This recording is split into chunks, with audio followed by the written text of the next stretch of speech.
¿Qué tal, gente? ¿Cómo les va? Espero que estén muy bien. Gente, películas míticas de horror que marcaron un antes y un después hay miles, pero hoy nos vamos a dedicar a una en particular. Alien, el octavo pasajero, de 1979, la Alien de Ridley Scott, la original. Vamos a hablar de su creación, su historia, algunos easter eggs y cuál fue su legado. Así que no le demos vueltas, gente.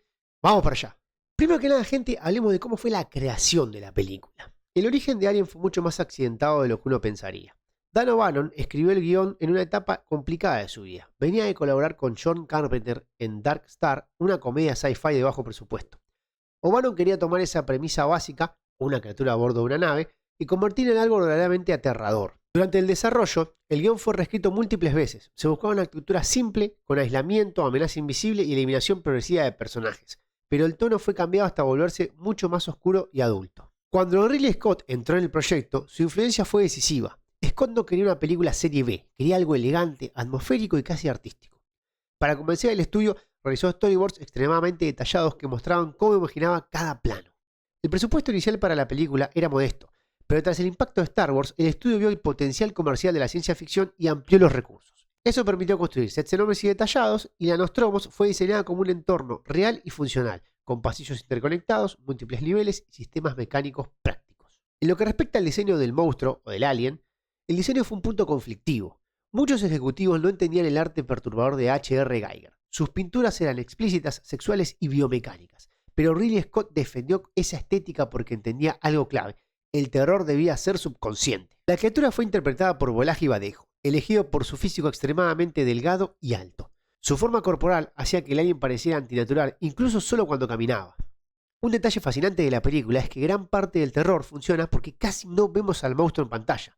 Scott aprendió de películas como Tiburón que lo que no se muestra muchas veces es más aterrador que lo que se ve. Pero bueno, vamos a lo que a todos nos importa, la historia, la película en sí. La película comienza con la nave comercial Nostromo avanzando en silencio por el espacio profundo. En su interior tenemos 7 tripulantes que duermen en cápsulas de hipersueño, mientras una computadora central llamada Madre supervisa el viaje de regreso a la Tierra. Pero vemos que la tripulación despierta antes de lo previsto y descubren que la nave ha sido desviada hacia un sistema desconocido tras detectar una señal proveniente del planeta cercano LB-426. Según el contrato que los tripulantes han firmado con una compañía, deben investigar cualquier posible indicio de vida inteligente, por lo cual los tripulantes deben ir a este planeta. Descienden al planeta en una nave auxiliar y vemos que es un entorno rocoso, oscuro y azotado por tormentas eléctricas. Allí encuentran una gigantesca estructura extraterrestre parcialmente enterrada. En su interior descubre un cadáver fosilizado de una criatura colosal, sentada en una especie de trono de mando con el pecho abierto desde adentro. Vemos que uno de los tripulantes, Kane, desciende una cámara llena de huevos translúcidos. Al acercarse a uno de ellos, este se abre y una criatura salta hacia él, abriendo su casco y aferrándose a su rostro. Vemos que Kane es trasladado a la Nostromo, pero Ripley, que está en la nave, intenta aplicar un protocolo de cuarentena y le niega la entrada a Kane y al resto de la tripulación. Pero Ash abre la puerta y lo deja entrar. Vemos que intentan retirar el organismo, pero descubren que su sangre es altamente corrosiva, es un ácido, y no logran desprenderlo sin poner en peligro a la nave y a Kane. Vemos que horas después la criatura se desprende sola, por sí sola, se cae y muere. Vemos que Kane finalmente despierta y lo vemos aparentemente recuperado, pero durante una comida con el resto de la tripulación, Kane comienza a convulsionar violentamente. Su cuerpo se arquea, grita de dolor y su pecho estalla con una explosión de sangre, y vemos que de su interior emerge una pequeña criatura que escapa rápidamente por los pasillos de la nave. Al ver esto, la tripulación organiza una búsqueda para capturar a la bestia.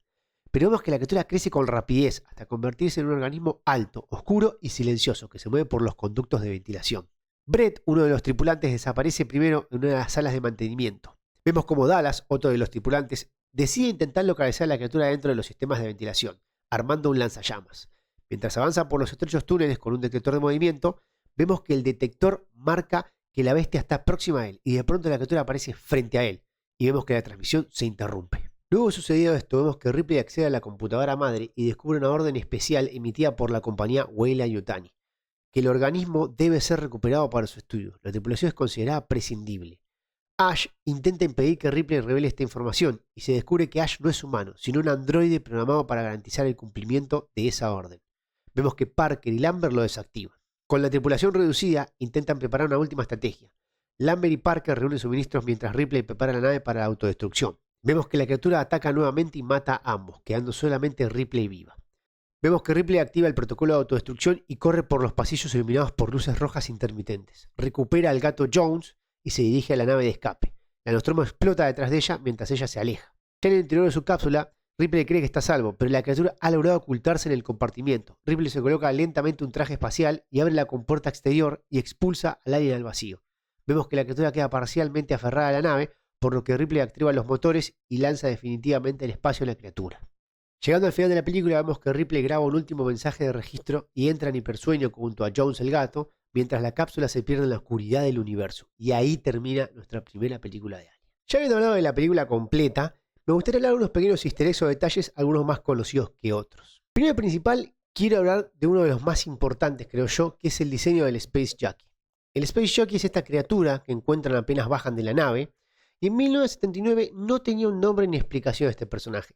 Simplemente era una visión inquietante, una criatura gigante fusionada con la nave con un agujero en el pecho.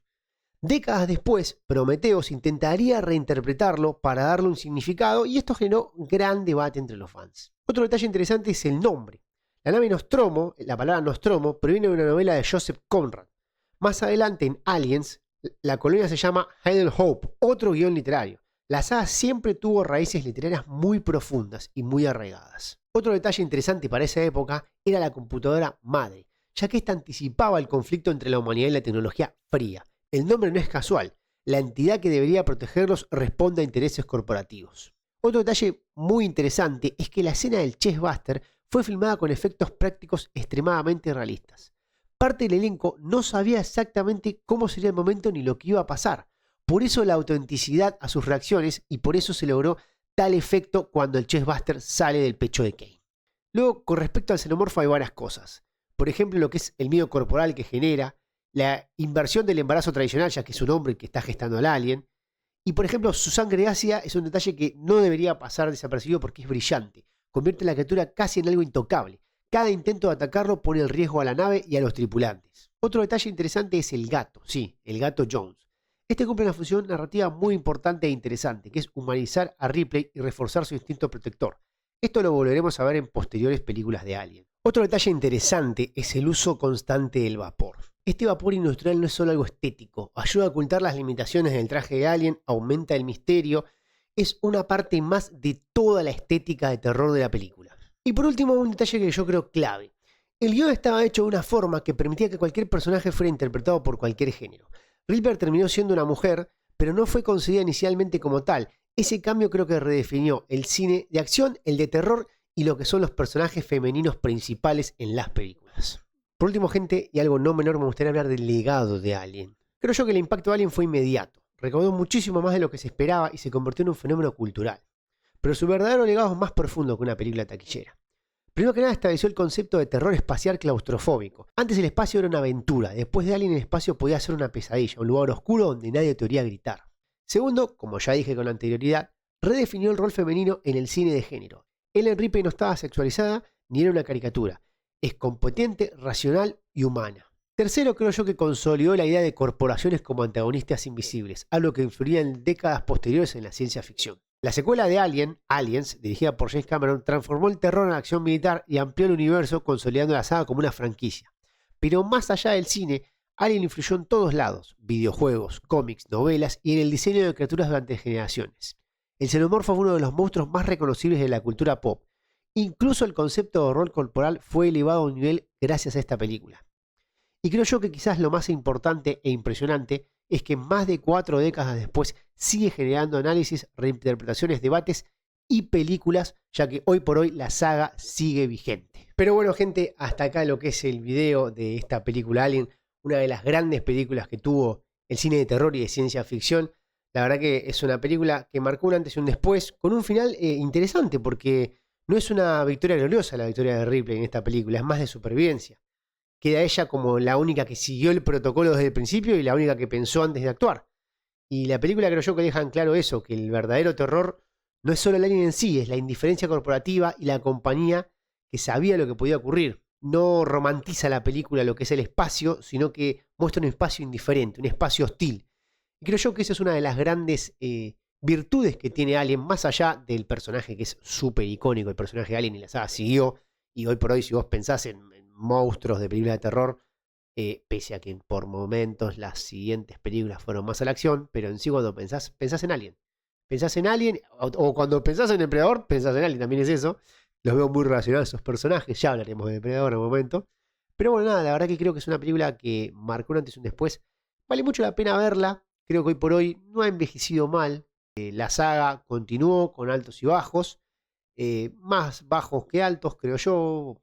Tuvo un par de películas que no fueron muy buenas. Hoy por hoy con Romulus ha sabido retomar un poco el camino. Pero bueno, queda mucho por ver y hablar de Alien, ya lo haremos. Pero les recomiendo esta película, veanla que vale mucho la pena, es una distinta de lo que es el cine de terror. Gente, si les gustó el video, como siempre les digo, like, dejar comentarios y suscríbanse que ayuda mucho a crecer el canal. Por acá, gente, le voy a dejar un link a otro video de otra saga que hicimos. Y por acá, gente, le voy a dejar link al canal secundario. Todo sobre videojuegos, tops, reseñas, recomendaciones. Vayan allá que esta semana subimos material y hay de todo. Likeen también, suscríbanse que apoyan mucho también a ese canal. Y nada, gente, yo por el momento me despido. Nos vemos en otro video. Les deseo éxitos.